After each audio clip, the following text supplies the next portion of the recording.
চলো আমরা সবাই যাবো এখন আদিমা বিসর্জন দেখতে, তাই ভাবলাম যে তোমাদের সাথে একটু শেয়ার করা যাক।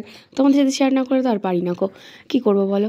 যাই হোক, এখানে আমরা সবাই চাচ্ছি আদিমা বিসর্জন দেখতে। আর আমরা একটা নৌকোতে উঠেছিলাম, মানে ফার্স্টে অর্ধেক দূর চলে গেছিলাম, তারপরে দিকে এই নৌকোটা হবে না, এই নৌকোটা একটু মানে ছেদ আছে যেখান থেকে জল ঢুকছে ভিতর। ছোটদাদের দুটো নৌকো আছে, দুটো নৌকোই কেউ নিয়ে চলে গেছে, তাই লোকের নৌকোতে তুলেছে। কিন্তু লোকের নৌকো যেমন ফাটা হবে, জল ঢুকবে, এইটা ভাবতে পারিনি। বেশি দূর আমরা যেতেও পারলাম না, বোঝা যাচ্ছে না কিছু। এবার বোঝা যাচ্ছে কিন্তু মুখে রোদ লাগছে খুব।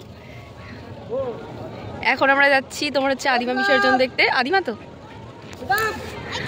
মুখে কি রোদ লাগছে দেখো, নৌকোতে আছি জানি, শুধু এই দাঁতগুলোই চকচক চকচক করছে, চোখগুলো বোঝা যাচ্ছে নাকি বুঝতে পারছি না, আমি নিজেই দেখতে পাচ্ছি না ফোনের দিকে। ব্রাইটনেস মনে হচ্ছে একটু বাড়াতে হবে। এটা আবার পিছনের দিকটা দেখাই, দেখো জাস্ট ওয়াও, কত সুন্দর লাগছে চারিদিকে। সেই দেখো কত নৌকো, এখানে বোঝা যাচ্ছে না। এখন দেখো আদিমা বিসর্জন হচ্ছে আর আমরা এখনো মিডিলে আছি, দেখাতে পাচ্ছি না, ওই কাছে যেতে পারলে। আমি ভাবলাম তো আদিমাকে মানে বিসর্জন করে দেবে, কিন্তু না, মাকে সবে জলে নামিয়েছে। হ্যাঁ, পুরো সামনে দিয়ে দেখেছি, ওরকম সামনে দিয়ে।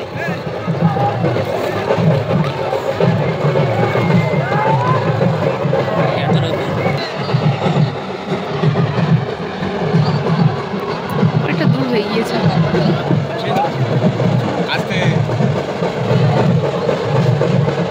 আগের বারে আদিমা বিসর্জন আমরা পুরো সামনে দিয়ে দেখেছি, এইবারটা অনেকটা দূরে আছি, পুরো ভালোভাবে দেখাতে পারছি না।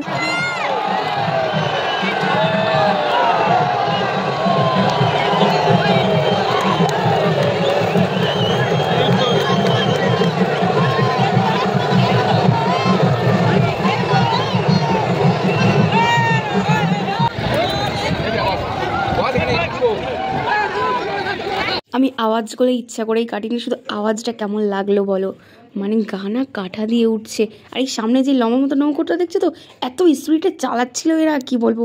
প্রথমে ভিডিও করিনি, তারপরে দেখলাম যে না, একটু ভিডিও করা দরকার এদের। কিছুক্ষণের মধ্যে এরা সামনে দিয়ে কোথায় চলে গেল। আদিমা বিসর্জন দেখে এখন আমরা বাড়ির দিকে যাচ্ছি। আর কত সুন্দর একটা পরিবেশ, মানে জলের মধ্যে নৌকোয় করে, মানে দারুণ একটা ব্যাপার। জানি আমার মুখটা খুব একটা বোঝা যাচ্ছে না, ভীষণ রোদ এখানে, আর মুখ গরম হয়ে গেছে আমার পুরো।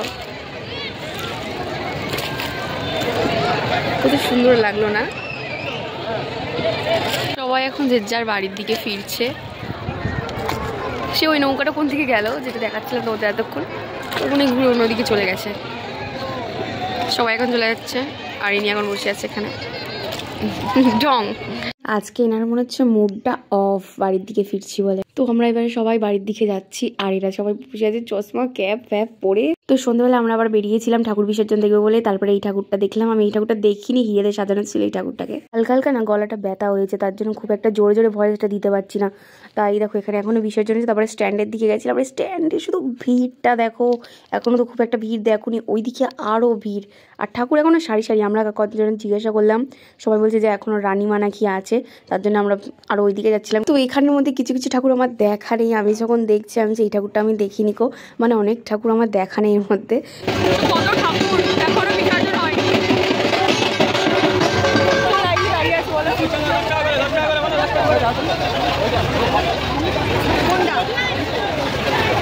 না না, আওয়াজটা কেমন বলো, ওই আওয়াজ শুনলেই মনে হচ্ছে একটু নাচি, মানে এত ভালো লাগছে, সবাই নাচছে এখানে।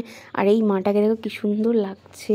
তো চারিদিকে লোক, আমি বেশিক্ষণ ধরে মানে ফোন উঁচু করে ধরতে পারছি না, কেউ এসে খালি খালি ধাক্কা দিচ্ছে, বুঝলে, মানে এত ধাক্কা মারছে, একবার তো হাত থেকে ফোন পড়েই যাচ্ছিল আমার, এত জোরে জোরে ধাক্কা দিচ্ছে। আর এই প্রতিমাটা ভীষণ বড় ছিল, ভালোই বড় ছিল। তো তারপর ওদেরকে বললাম যে আমাদেরকে বলেছে যে রানীমা এখন আজ মিথ্যা কথা বলেছে, কারণ আমরা অনেকটা দূর গেছি, লাস্ট ঠাকুর পর্যন্ত গেছি, কিন্তু রানীমা দেখতে পাইনি, সে আমাদেরকে মিথ্যা কথা বলেছে, আর আমরা মিথ্যা কথাই হয়ে গেছি।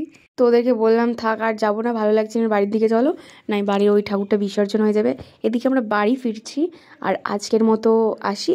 তো নেক্সট ব্লগে তোমাদের সাথে দেখা হচ্ছে। সবাই ভালো থাকবে, সুস্থ থাকবে, এটাই চাই। আর চ্যানেলটাকে অবশ্যই সাবস্ক্রাইব করে দিও। বাই, টাটা, নেক্সট ব্লগে দেখা হবে তোমাদের সাথে আবার।